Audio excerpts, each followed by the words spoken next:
السلام علیکم ورحمۃ اللہ وبرکاتہ۔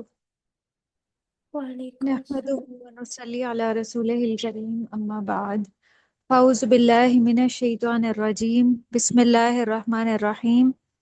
رب اشرح لی صدری ویسر لی امری واحلل عقدۃ من لسانی یفقہوا قولی، ربی زدنی علما، اللہم فقہنا فی الدین۔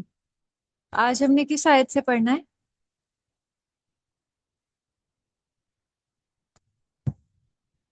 94۔ 94 سے؟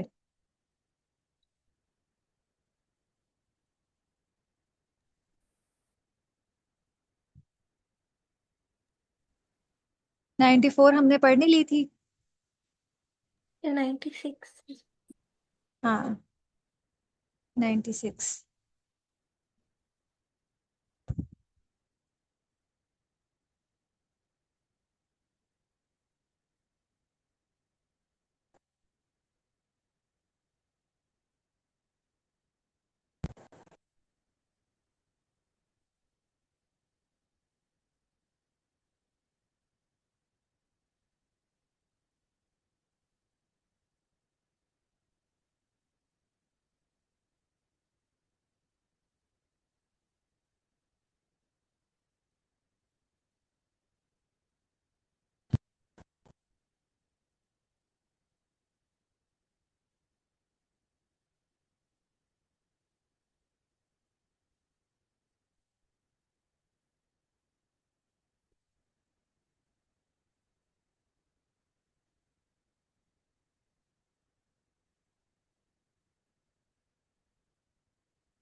آیت نمبر 96 ہمیں یہ بتا رہی ہے کہ ان اول بیتن، بے شک پہلا گھر، وہ دیا جو بنایا گیا للناسی، لوگوں کے لیے، للذی، البتہ وہ ہے جو ببکہ، مکہ میں ہے، مبارکن، مبارک ہے، وہدن، اور باعث ہدایت ہے، ہدایت والا ہے، للعالمین، جہان والوں کے لیے۔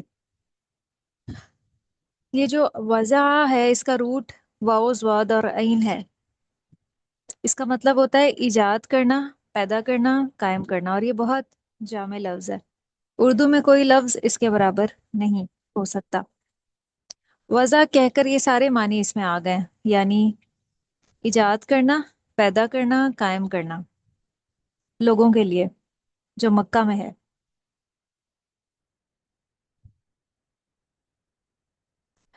اہل کتاب کا اعتراض یہ تھا کہ تمام انبیاء جو ہیں ان کا قبلہ بیت المقدس رہا ہے، اور تمام انبیاء نے وہاں ہجرت کی، لہٰذا وہ جگہ جو ہے مکہ سے زیادہ افضل ہے۔ تو اس لیے اللہ نے فرمایا کہ یہ تمہاری غلط فہمی ہے کہ پہلا گھر بیت المقدس میں ہے، پہلا گھر تو مکہ میں ہے، اور وہ بہت برکت والا ہے، لوگوں کے لیے ہدایت کا ذریعہ۔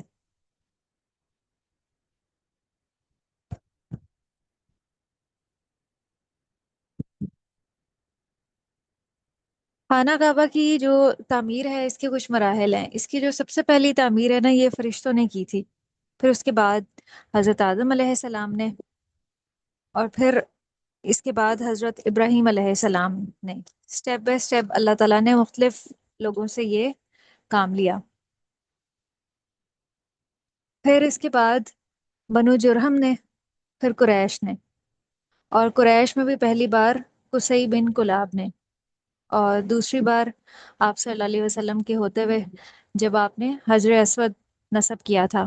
آپ نے اپنی اسلامیت کی بکس میں وہ واقعہ پڑھا ہے جب نبی کریم صلی اللہ علیہ وسلم نے حجر اسود کو نصب کیا تھا اور قریش کے مابین جھگڑا ہو گیا تھا۔ جی۔ اور پھر اس کے بعد عبداللہ بن زبیر نے اس کو تعمیر کیا، پھر حجاج بن یوسف نے، اور پھر سلطان ترکی کا ایک بادشاہ تھا، اس نے خلافت عثمانیہ میں اس کو تعمیر کیا تھا۔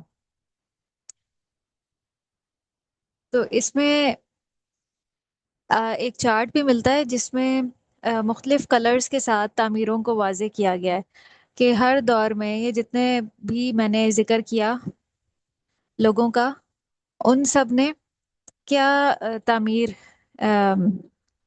نئی کی تھی تو وہ ان کا لفظ سے واضح کیا گیا ہے۔ حضرت ابو ذر رضی اللہ عنہ کہتے ہیں کہ نبی کریم صلی اللہ علیہ وسلم سے یہ سوال بھی ہوا تھا کہ پہلا گھر کون سا ہے؟ آپ نے فرمایا مسجد حرام۔ پھر انہوں نے پوچھا اس کے بعد؟ پھر آپ نے فرمایا مسجد اقصی۔ تو انہوں نے پوچھا ان دونوں میں کتنا فرق ہے؟ آپ نے فرمایا 40 سالوں کا۔ تو حضرت ابراہیم علیہ السلام نے کعبہ کو بنایا اور اس کے 40 سال بعد یعقوب بن اسحاق نے مسجد اقصی کو بنایا تھا۔ پھر اس کی صفت یہ ہے کہ ہدی للعالمین، یہ تمام جہان والوں کے لیے ہدایت کا مرکز ہے۔ جو لوگ بھی وہاں جاتے ہیں وہ ایکسپیرینس کرتے ہیں کہ یقین اور ایمان کی جو کیفیت وہاں پہ ہوتی ہے وہ یہاں بیٹھ کے اپنے گھر میں نصیب نہیں ہوتی۔ اور بہت سے لوگ ایسے ہیں جنہیں اللہ کے گھر جا کے ہدایت نصیب ہو گئی، وہ بتاتے ہیں کہ ان کے دل کی ایسی کیفیت ہو گئی جو انہیں کبھی زندگی میں اس طرح کی میسر نہیں آئی، انہوں نے محسوس نہیں کی۔ بہت سے لوگ اللہ کے گھر جا کے ان کے دل کی دنیا بدل جاتی ہے، ان کے دلوں میں ایمان روشن ہو جاتا ہے، ہدایت انہیں نصیب ہو جاتی ہے، ان کے دل کھل اٹھتے ہیں اللہ کے گھر جا کے۔ تو اس کا آپ بامحاورہ ترجمہ پڑھیں۔ اللہ تعالیٰ کا پہلا گھر جو لوگوں کے لیے مقرر کیا گیا وہی ہے جو مکہ شریف میں ہے، جو تمام دنیا کے لیے برکت اور ہدایت والا ہے۔ یہاں پہ آپ تفسیر میں دیکھیں، میں نے تفسیر احسن البیان کھولی ہوئی ہے، یہاں پہ یہ وضاحت مل رہی ہے کہ یہود کے اعتراض کے طور پہ وہ کہتے تھے کہ بیت المقدس سب سے پہلا عبادت خانہ ہے، اور محمد صلی اللہ علیہ وسلم اور ان کے ساتھیوں نے اپنا قبلہ کیوں تبدیل کیا؟ تو اس کے جواب میں اللہ تعالیٰ نے یہ آیت نازل کی کہ پہلا گھر جو عبادت کے لیے بنایا گیا وہ تو ہے ہی وہ جو مکہ میں ہے، یعنی بیت اللہ۔ پھر آیت نمبر 97، فی ہی آیاتن، اس میں نشانیاں ہیں، بیناتن روشن، مقام ابراہیم مقام ابراہیم ہے، ومن داخلہ اور جو کوئی داخل ہو اس میں کانا ہو گیا آمینہ امن والا، وللہ اور اللہ ہی کے لیے ہے، الناسی اوپر لوگوں کے، حج البیتی حج کرنا بیت اللہ کا، من استطاع جو کوئی استطاعت رکھتا ہو الیہ اس کی طرف، سبیلا راستے کی، ومن اور جو کوئی کفر کفر کرے، فإنا تو بے شک اللہ غنی بے پرواہ ہے، ان العالمین جہان والوں سے۔ تو سبحان اللہ، ایام حج ہی چل رہے ہیں اور ہماری حج کی ریلیونٹ آیات آ گئی ہیں کہ جو اللہ کے گھر کی استطاعت رکھتا ہو نا تو اس کو ضرور حج کرنا چاہیے۔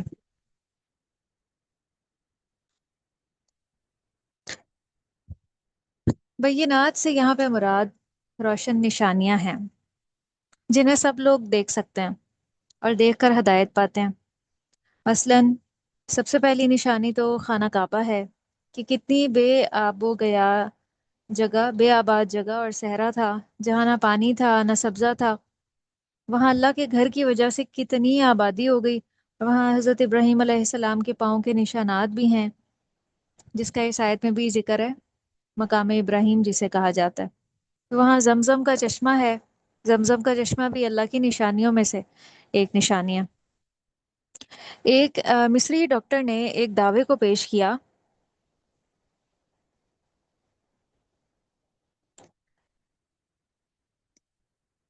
کہ آب زمزم جو ہے وہ پینے کے لیے مضر ہے۔ تو اس ڈاکٹر نے یہ دعویٰ کیا کہ خانہ کعبہ ایسی جگہ پہ واقع ہے جو سطح سمندر سے نیچے ہے، تو زمزم کا کنواں مکہ کے عین وسط میں واقع ہے، اس لیے شہر کا جتنا بھی گندا پانی ہے اس کنویں میں جمع ہو جاتا ہے۔ مصری ڈاکٹر کی یہ باتیں جب شاہ فیصل کے کانوں میں پہنچی، انہوں نے حکم دیا کہ آب زمزم کے نمونے یورپ کی لیبارٹریز میں بھیجے جائیں تاکہ قابل استعمال ہونے کے بارے میں جدید سائنس کا احوال اور شواہد حاصل کیے جا سکیں۔ یہ لکھنے والے کہتے ہیں کہ یہ وہاں پہ کچھ ٹیم کو مامور کیا گیا تحقیق کے لیے جو کیمیکل انجینئر تھے مکہ میں، انہوں نے اس تحقیق کا آغاز کیا اور آب زمزم کے کنویں کی گہرائی معلوم کرنا چاہی۔ انہوں نے اپنے مددگاروں کو کنویں میں اترنے کے لیے کہا، انہوں نے پہلے پانی سے غسل کیا، پھر تہہ میں جا کر کھڑے ہو گئے، پانی کی سطح تقریباً ان کے کندھوں کے برابر تھی، ان کا قد تقریباً 5 فٹ اور 8 انچ تھا، اور انہوں نے پھر زمزم کی سطح پر قدم بقدم چلنا شروع کیا، اور بتایا کہ آ، کنویں کی دیواروں سے پانی کہیں سے بھی نہیں رس رہا۔ یوں واضح ہوا کہ پانی کا منبع جو ہے نا وہ زمزم کے اندر ہی واقع ہے، یعنی اس کے اندر کہیں سے بھی باہر سے پانی نہیں آ رہا۔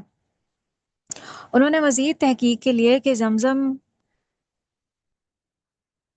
کے اندر کنویں میں کتنا پانی ہے، اس کے جو ٹرانسفر پمپس ہیں نا جس کے ذریعے پانی، وہ سارے بیک وقت چلا دیے، تاکہ زمزم میں موجود کنویں میں تمام پانی ایک ممکنہ حد تک خارج ہو جائے۔ اس طرح دریافت ہو جائے گا کہ پانی نکل کہاں سے رہا ہے، کیونکہ انہیں یہ پتہ نہیں چل رہا تھا کہ پانی نکل کہاں سے رہا ہے، اس کا سورس کہاں پہ ہے۔ تو یہ پمپس جو ہیں وہ کئی منٹ میں 1,000 گیلن پانی نکال سکتے تھے، لیکن ان کے تعجب میں اضافہ ہوا جب انہوں نے دیکھا کہ پانی کی سطح میں کسی قسم کی کمی واقع نہیں ہوئی۔ جتنی تیزی سے پانی باہر جا رہا تھا اتنی تیزی سے دوبارہ اندر پانی جمع ہو رہا تھا، یعنی مزید پانی اندر اتنی ہی مقدار میں جنریٹ ہو جاتا تھا۔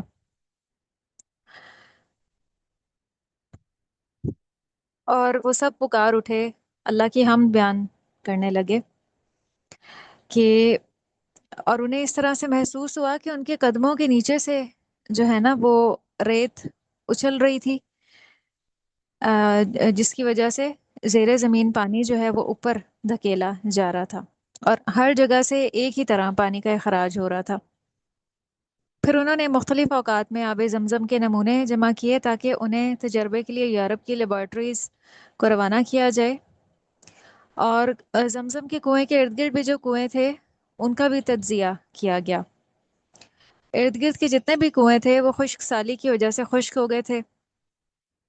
تو یورپ اور دیگر لیبارٹریز میں جو ٹیسٹ کیے گئے اس کے تمام لیبس کے نتائج میں کوئی فرق خاص نہیں تھا۔ تو جو آب زمزم کا پانی تھا اور دوسرے کنووں سے حاصل ہوا پانی، اس میں ایک واضح فرق تھا۔ آب زمزم میں کیلشیم، میگنیشیم زیادہ پائی گئی۔ ہماری جو باڈی ہے اس کو کیلشیم اور میگنیشیم جو ہے وہ اس کی ضرورت ہوتی ہے۔ آپ نے سرچ کرنا ہے کہ ہماری باڈی کو کیلشیم اور میگنیشیم کی کہاں کہاں ضرورت ہوتی ہے، یعنی ہم فوڈ آئٹم سے کیلشیم اور میگنیشیم جو گین کرتے ہیں وہ ہماری باڈی کو کہاں جا کے بینیفٹ دیتا ہے۔ ٹھیک ہے، کل میں نے آپ سے پوچھنا ہے، آپ نے گوگل پہ سرچ کرنا ہے اور اپنے پاس اس کو نوٹ کرنا ہے، ٹھیک ہے؟ ٹھیک ہے۔ کیلشیم اور میگنیشیم ہماری باڈی کو کہاں کہاں بینیفٹ دیتا ہے، اور اس کا لینا، اس کو گین کرنا کیوں ضروری ہے۔